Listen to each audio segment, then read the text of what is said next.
Growing on social media can be one of the fastest ways to grow your freeze drying business. But what I hear from a lot of people who want to start a freeze drying business is that it's one of the most stressful things to try to figure out. Well, you can set aside that stress today because you're going to learn directly how someone in the freeze drying space has done it from scratch. You're going to hear from the social media manager who has grown the Stensland family farm business from a small Iowa dairy business who made their own ice cream into a thriving freeze-dried ice cream company on TikTok and social media, booming their business and making it more easy for them to sell directly to people all over the country. So if you're someone who wants to be in the trenches and know exactly what someone's doing to sell their freeze-dried product online, this is the video for you. Now, this is only one part of a bigger series featuring the Stensland freeze-dried ice cream company. If you want to check out more parts of this series, go to the playlist down in the video description for entrepreneurs in freeze drying. You can also check out more videos coming up after this one. Now let's dive into this video and find out how you can grow your freeze-dried company online through TikTok and other social media. All right, let's move on to what we can learn about Stensland Family Farms and their freeze-dried ice cream when it comes to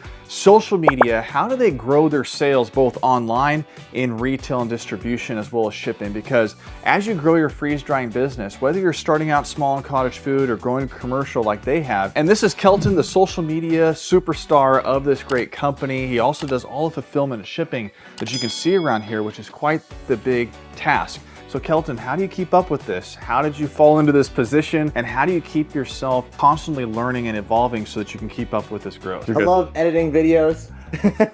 And I love seeing the progress on the social media side of things. So partnering with affiliates on TikTok and seeing the sales come in through Amazon, Instagram, Facebook, through our Shopify site is kind of a rush. I really enjoy that. So I don't know, it's something that I enjoy. I remember when I started my business and I was kind of a first mover in my local area in Boise, Idaho. And it was like when I saw the analytics come through on Shopify, when I saw the Etsy orders comes in, it's super satisfying. And even today, it's like ding, and you hear that sound of cha-ching, you know you made a sale. Social media, kind of intimidating for a lot of people because there's a lot of different platforms. So I want to ask you, how did you choose the platform that was the right fit for this business? How did you find the best avenue to sell the product? Oh, I just started on TikTok Shop. That just seemed to be the best for us. Yeah, I don't know, they have a great affiliate program. So the affiliates did an awesome job for us. We had a couple affiliates hit some million view videos and that launched our sales tremendously. It was awesome. What's an affiliate and what is an affiliate on TikTok? So the affiliates on TikTok, we send them a free sample when they request it, and they'll make a video and earn commission on the sales that they make for us. So for someone who's going to venture into affiliates, like do they take a large commission? Like that seems like you're kind of leaving it up to somebody else to sell your product, but without like you being able to do anything. Or is that scary for you or not? No, not really. It's not only the commission side of things, but it also helps with brand awareness. So I think that helps us as well. And so when did you start actually doing the TikTok shop? This is August 2024 right now.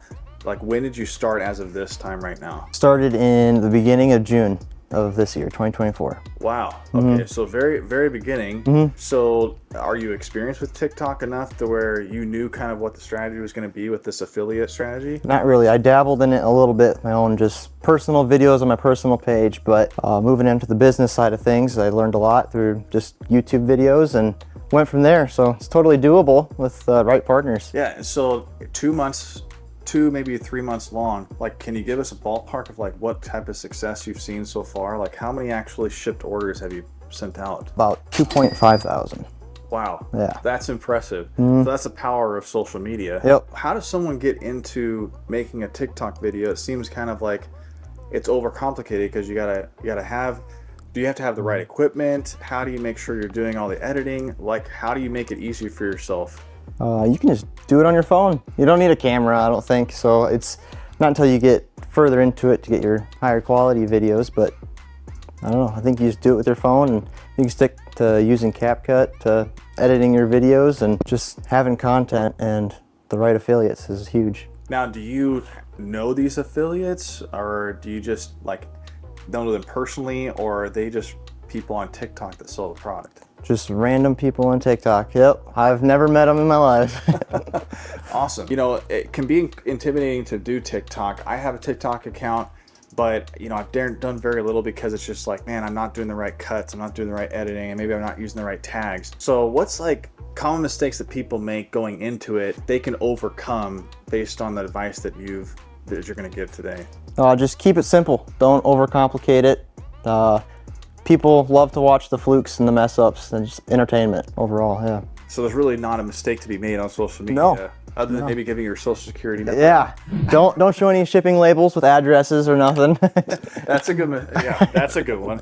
So don't share any personal information. But like really, I follow an account on YouTube, and his whole catchphrase for his channel is, you got to just press record.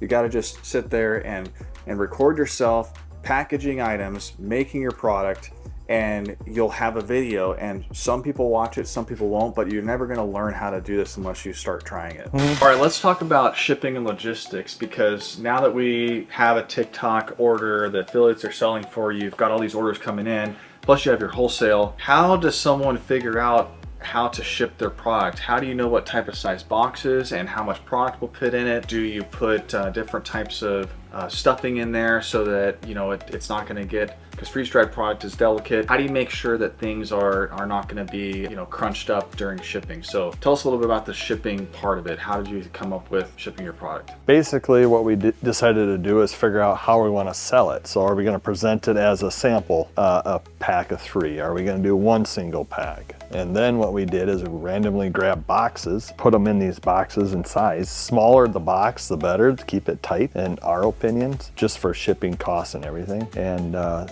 some of these different versions of product that we'll put some packaging in there, and we just kind of keep things nice and tight in the boxes. That's kind of the trick to it there on the direct side of it. On the direct side, when it's like 1 or 2, 5 different items, you're basically putting kind of packaging in there, stuff to make it so it doesn't jostle around and crunch up and break. Yep, and then if we get somebody that reaches out, wants something, a different version, we'll just take an existing box we have and we'll kind of put that together just as need be. So we kind of flip on a dime too. Now, do you take the strategy that Amazon has, where like you just have one single box like here, and like this could be one of your bags of freeze-dried ice cream in here, and it could also be 10? Like, what's your strategy on a size box? Yeah, we kind of get a box that's right in the smack middle of whether it's every little situation. It'll fit the sample pack, but it'll also do an individual. Okay. Inventory costs a lot of money, so what we got to do is try to keep the box universal, kind of like Amazon.